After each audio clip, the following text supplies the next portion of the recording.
आज की वीडियो में मैं आपको इंदिरा एकादशी की बहुत ही सरल पूजा विधि बताऊंगी और जानेंगे इंदिरा एकादशी का व्रत कैसे करना है, व्रत का पारण कब करना है, साथ ही इंदिरा एकादशी पर किसका भोग लगाया जाता है। शास्त्रों में इंदिरा एकादशी का बहुत महत्व है। वैसे तो एकादशी हर महीने 2 एकादशी आती है, लेकिन पितृपक्ष में आने वाली एकादशी को इंदिरा एकादशी कहा जाता है। इंदिरा एकादशी पर हमें ये पूजा विधि कैसे करनी है, आप चाहे तो अलग से चौकी लगाकर भी ये पूजा कर सकते हैं, नहीं तो आप अपने घर के मंदिर में भी कर सकते हैं। चौकी पर हमें पीले रंग का कपड़ा बिछाना है और फूलों का आसन देकर हमें विष्णु जी को विराजमान करेंगे। फिर फूलों का आसन देकर गणेश जी को भी विराजमान करेंगे।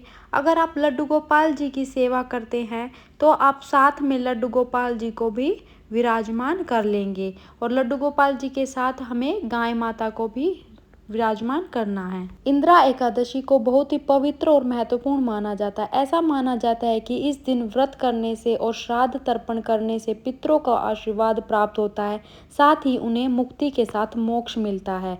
इंदिरा एकादशी पर शालिग्राम भगवान की पूजा की जाती है। फूलों का आसन देकर उन्हें भी विराजमान कर लेंगे और वस्त्र स्वरूप सभी को कलावा समर्पित करेंगे। इंदिरा एकादशी का व्रत करने से पितरों के पापों का नाश होता है। अगर आपके पास जनेऊ है तो गणेश जी और विष्णु भगवान जी को जनेऊ समर्पित करेंगे। फिर गंगा जल के छींटे लगाकर शुद्धिकरण करेंगे। इस दिन ऐसा माना जाता है, इस दिन व्रत करने से किसी कारण से नरक में पड़े पितरों को मुक्ति मिलती है। फिर हमें घी का दीपक जला लेंगे या फिर आप तिल के तेल का भी दीपक जला सकते हैं। उसके बाद सभी को चंदन और रोली से तिलक करेंगे। इस पूजा में चावल का प्रयोग इस दिन निषेध होता है, तो आप कृपया करके चावल ना लें।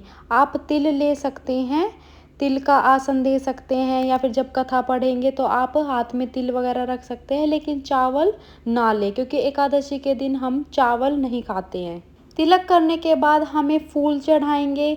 आपके पास जो भी फूल हो आप वो चढ़ा सकते हैं, अगर ना भी हो तो कोई बात नहीं, आप ऐसे भी पूजा कर सकते हैं। फिर आप अपनी श्रद्धा के अनुसार दक्षिणा चढ़ा सकते हैं।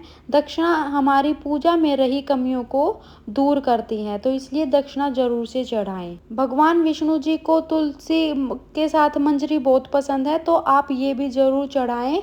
और है ना, इस दिन आप तुलसी को पहले ही तोड़ कर रख ले। एकादशी के दिन तुलसी को नहीं तोड़ा जाता है। अब हम भोग समर्पित करेंगे। हम लड्डू गोपाल जी को, शालिग्राम जी और विष्णु जी को एक ही भोग समर्पित करेंगे और गणेश जी को हम अलग से भोग समर्पित करेंगे, क्योंकि गणेश भगवान को तुलसी नहीं चढ़ाई जाती है।